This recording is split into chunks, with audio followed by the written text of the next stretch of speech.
So now we are officially live. Hello everybody, I'm here with Dolly, a longtime member of the sports card hobby. She's part of the Sluggers family with Carlos, one of the well-known people here at the show. We also call her our card mom because she is the most friendly person at the show, and she also has a really, really crazy card collection. So why don't you introduce yourself to the people, tell us a little about yourself and all that fun stuff. Yes, as I say, I'm Dolly Dhaniram. My son is Carlos Diego. Don't ask me how we have different names, but it happens. And my daughter is Sabrina Manning. She lives in Los Angeles, and I live here at Carlos, and of course I'm married and everything else. We started this business, just to give you a quick recap. About 35, the journey started about 36 years ago. And I didn't start the journey, Carlos pulled me into it. Yeah. Keep going, you're good. And Carlos pulled me into it by taking me to his first card show. I have to digress and say, when he was 8 years old, he was giving newspapers out. And that's how he started. And every penny he made, and the allowance we gave him, he poured into comic books. So he has a crazy collection of comic books, but that's his PC. He never does anything with it.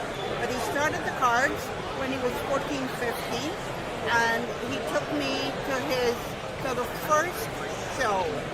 And I could remember it vividly where he said, "Mom, I want you to come here." But I knew there was a hidden agenda. And I witnessed the first show, and I left with my mouth open. And then he said to me, "What do you think?" And I said, "How much you need to invest?" And he told me the figure was big figure, and I said, "Okay, meet me tomorrow at the bank. I give it to you, and you started, but you pay me back every penny." Yeah. He said, "Yes." And that's how his journey started, from the point of view that he got into the business. He bought his first store, which was Sluggers Collectible, with 2 French hockey. I remember I used to drive and help him. Now, understand it, I have my own job, and I took every waking hour to help him. That's what I'm kind of saying to everybody, every mother, every wife, every daughter, helping their children. This is where, when they have a dream, you nurture them. I remember taking him to his first job, which was Crown Life, and I was at Sears, because I'm an executive there driving him, and he said, "Mom, I want to be a millionaire by the time I hit 25 to 30 years." I said, "Yeah, keep it, you'll do it." Anyway, and he did realize that, by the way. So that's how this journey started. It's passion about the industry that is so healthy, it's so different. And I wanted to embark, if I can go on, how we did the shows, and most of the time I was helping him in the background. We would drive across the border, we would come back at about 4 o'clock in the morning. I would say, "Pull over, we have to sleep for an hour, go." I get dressed, I go to my workplace. He starts. But the poor kid, and I say kid, he spent 17 years at Sluggers, inside out, 14 hours a day. Wow. When he did this. And he was so dedicated to it. But here is what happened. In that, during the 17 years, the industry started to change. And you could see it changing dramatically as we move forward.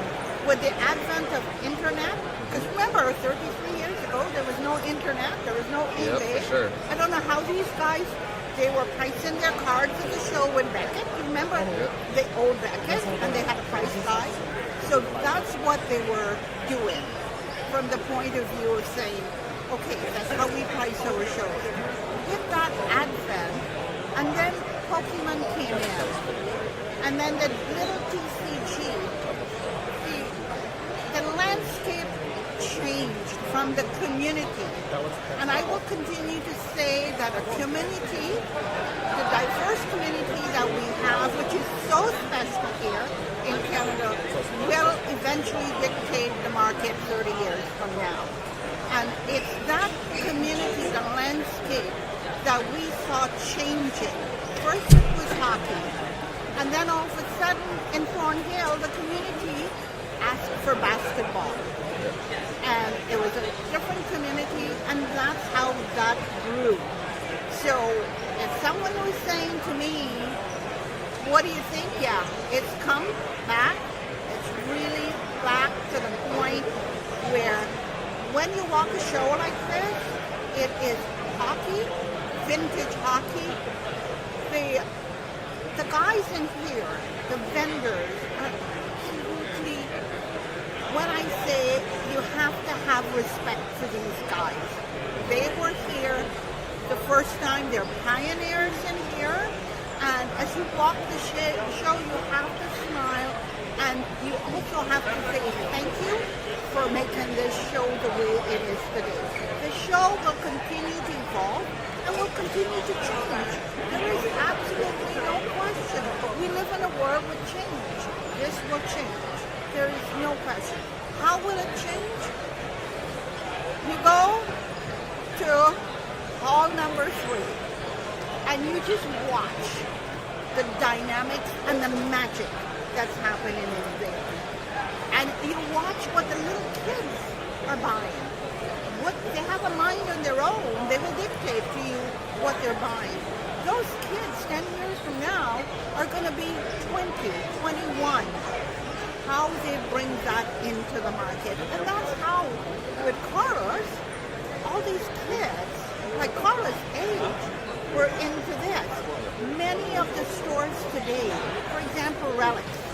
Every time Carlos, we talk to them, they say, thank you for putting up in this business, because they used to go to the show.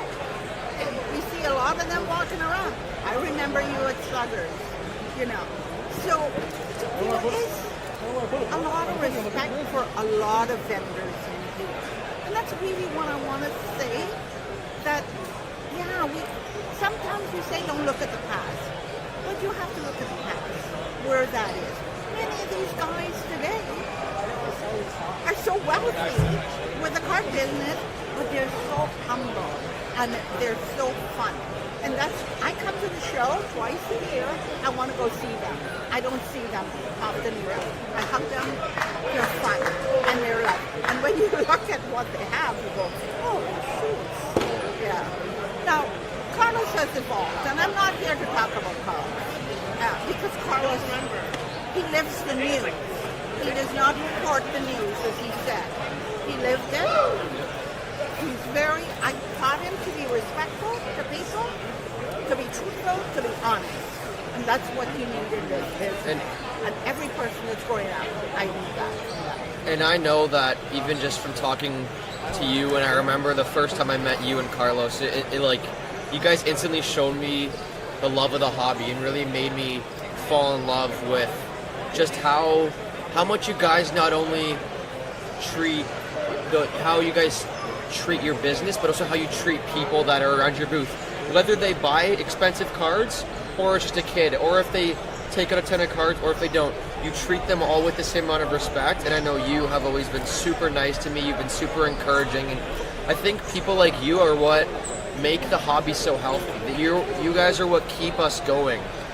Let's say I'm not feeling good about things, whenever I see you at a show, you're like, I'm really proud of you, Eli, or you say that to everybody, because this friendliness that you bring, there's a lot of it, but I wish everybody in this could model the way that they approach business after you, because if everybody ran it, there's a lot of great people, but if every single person ran it the way you did, this would be the greatest hobby. It is the greatest hobby on earth, but it would be the most popular hobby on earth.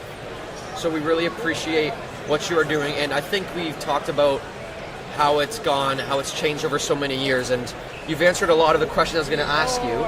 But if you were to look into the expo in 20 or 30 years from now, seeing what it was like 20 or 30 years ago when it started, if you were to look in 20 or 30 years, what would you want to see, and what do you think you will see?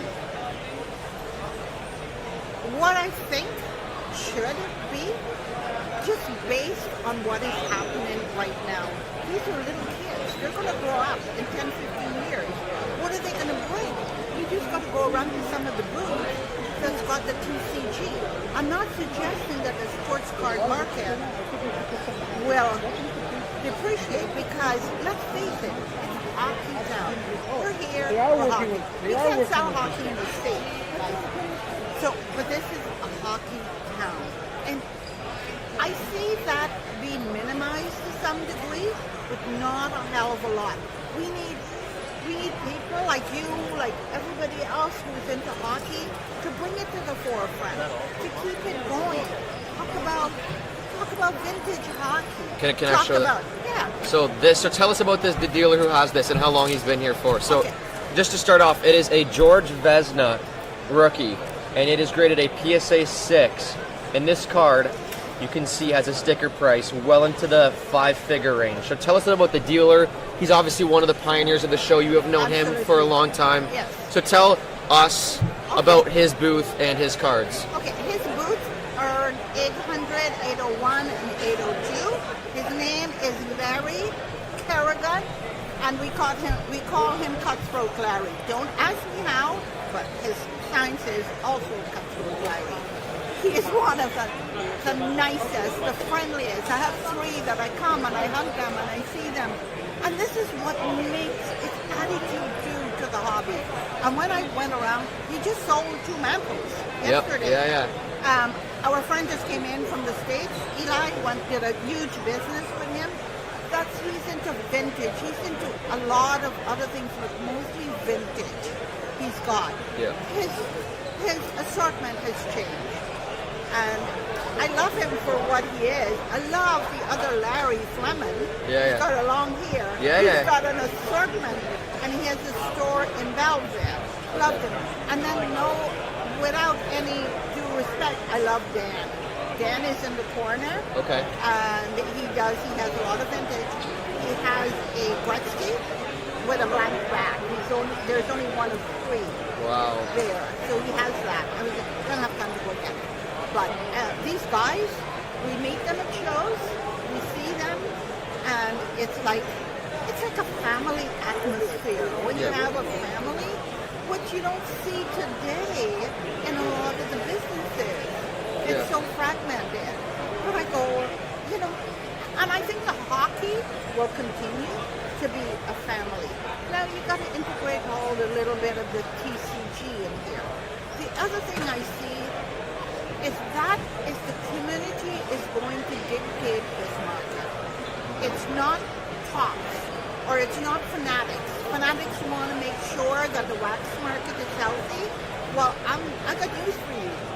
Wax is not selling that much. We have sold, singles are going crazy. For sure. So the market will evolve to singles, and what these guys are saying, I prefer to go buy a single card than go chase it. For sure. In the wax, it's so heavy. Yeah, and one thing that you mentioned too is the aspect, obviously, of being a mom in the hobby for so long. So if you were to tell someone watching this who is not even necessarily a mom, but a parent or a big brother, big sister, whose kid or sibling is into sports card collecting, what would you say to them in order to help fully support their kid or sibling have great success in this hobby? I say you need to support them. Yeah. No question, support their dreams. No matter what it takes, if you have to borrow, beg, and steal. If they have a dream, and you think when you see the plan, they need to do a plan for you, and you do see the plan, and you think it's worthwhile, you support them with whatever you can. To the ladies in the industry, I see a lot more than I saw 30 years ago or 10 years ago. Now, these women are behind the booth, and they're the wives, and they're the mothers. I don't see much mother, but I'm hoping they come on and to help their kids. You want your kids to be happy because you see passion in their eyes. Sure. You see passion in for the sport. Yeah. Support them. I mean, sometimes I am so proud of my son, of what he's done. No matter, I'm so proud of my daughter. And if she wasn't in LA, we wouldn't be going to the shows so much. We're a lot in the States. So I see also the difference of what's happening in the U.S. market to what when you come and you do an expo like this or some of CSC shows, but you see the huge difference. This show is unique to the world. And I tell all my American partners down there and say, you know what, you want to see vintage hockey, you want to see this, you come to this show.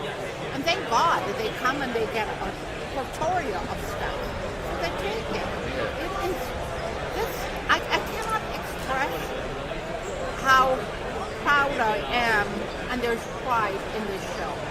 When I see it put against all the shows, I've done the National down there, we did Burbank show, we're going to do Fanatic show, we're going to do a lot of those shows, and you see the difference. Yeah. You really do. And one of the things that we need to teach our sons or whoever is they need to evolve in the business. They see a trend happening, they need to adjust. You need to adjust. You can't sit with the cards without adjusting. Yes. And, you know, that's one thing. I mean, yeah, I'm a businesswoman, there's no question. But I learned from Carlos a lot because he knows this market inside out. And a very good experience is the other day I bought a kind of a dart card. Yeah. And this guy was selling it, and I bought some cases from him. So he says, I got this, I just quoted it, I want $1,000. I said, no. He said, that's what it's going. I said, I'll give you $900. I phoned Carlos. Carlos said, Mom, do not buy the card. Do not buy. I said, why? He said, don't buy the card. I'm going to tell you why. Because in 2 weeks, that card is going to be $500. I said, how do you know? He said, I know. So I went and I bought it. 3 days later, I came to the show and I sold it for $700. I lost $200 because I saw what was happening. And he's got this sixth sense that he could see kind of down the road. Sure. And today it's going for what, 400? 450, 500, yeah. So that is what you need to understand about the card market too. When something first comes out, and the same thing in the States, bang, bang, bang, it's like a big deal, and then it doesn't go. But I think you have to have, what's that, intuition? Yeah. Instinct. In business. Because it's like sometimes like the stock market. And you can't sit on a product when you know. I mean, yeah, we've made, we've done well, but I've also lost. Yeah. And so anybody else, you just move on. For sure. But that's all I could say is support them. For sure. Yeah. And I see a lot of things, oh, that's crap. What are you doing there? Like, we go around, and the woman said, just sell it. I want the money. But it's okay. That's okay too. Yeah. For something. Because I think when you're older, what are you going to do with these cards if you don't sell it? I mean, that's the other thing you have to look at. But anyway, that's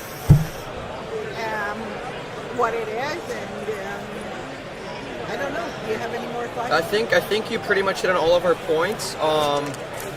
But yes, guys, if you are at the show or any big show and you check out Sluggers55 on Instagram. He is always updating what shows he is at. Be sure to come say hi to Dolly. She is the best when it comes to this show. She will give you knowledge. She will make you look at the hobby a whole new way, give you a whole new perspective, not only on sports cards but also on life. She also talks she just talks to a person in the most kind way possible. So we thank you very much, Dolly, for coming on the podcast. Family.